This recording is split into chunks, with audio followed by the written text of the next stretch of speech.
Ready. Tänane video möödumine Habibi moodi.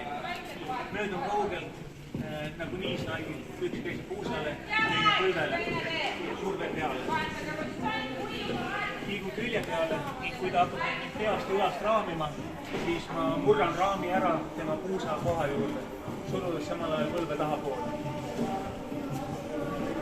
Haaran kinni ümber tema jalgade ning sõidan parema jala või ühe jala tema põlvede alla ning püüan siit saada triangli.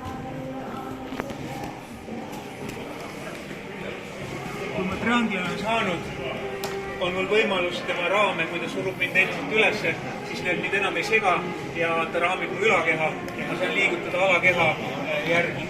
Nii et ma olen mount'is.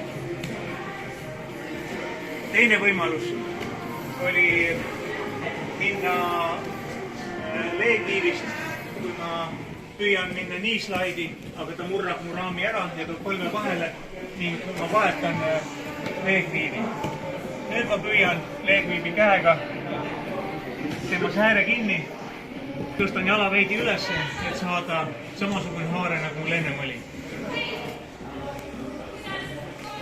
Proovin taha ning raivin jalgadest mööda. Samamoodi nagu varem külje peale.